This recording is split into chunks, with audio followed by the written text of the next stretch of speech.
प्रत्येक मुलीला लग्न झाल्यानंतर माहेरातून सासरी येताना बाळकृष्णाची मूर्ती आणि अन्नपूर्णा मातेची मूर्ती दिली जाते। नवीन संसार थाटल्यानंतर या दोन मूर्ती देवघरामध्ये असायलाच हव्यात। या व्यतिरिक्त तुमचं ज्या कुळामध्ये लग्न झालेलं आहे त्या कुळाची कुलस्वामिनी म्हणजे कुलदेवी आणि कुलदैवत यांचा टाक किंवा यांची मूर्ती किंवा यांचा फोटो यापैकी एक काहीतरी आपल्या देवघरामध्ये असायलाच हवं।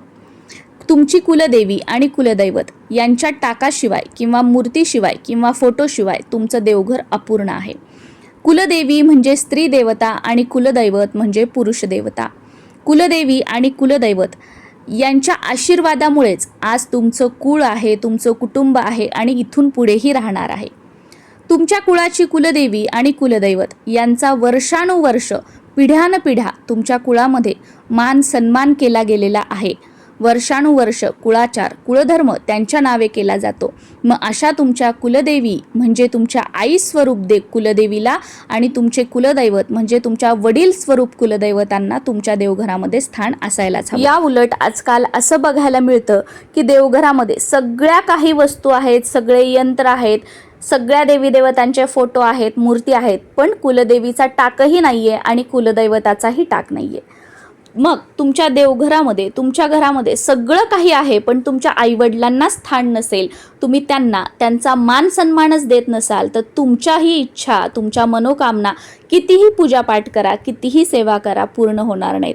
आणि आजकाल याच्यामुळेच बऱ्याच जणांना पूजापाठ सेवा करूनही अनुभव येत नाही।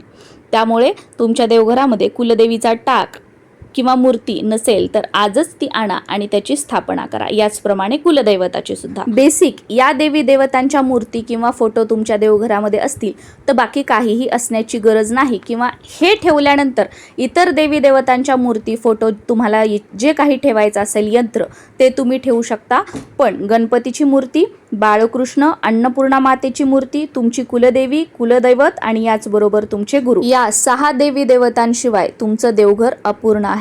मग तुमचं देवघर कितीही मोठं असू द्या, तुम्ही कितीही ते रोज सजवा, कितीही यंत्र देवघरामध्ये ठेवा, माता लक्ष्मीला आवडणाऱ्या वस्तू ठेवा, स्वतःचा फायदा होणाऱ्या वस्तू ठेवा, घरात स्थिर लक्ष्मी राहण्यासाठी काही यंत्र ठेवा, त्याचा काहीही फायदा होणार नाही।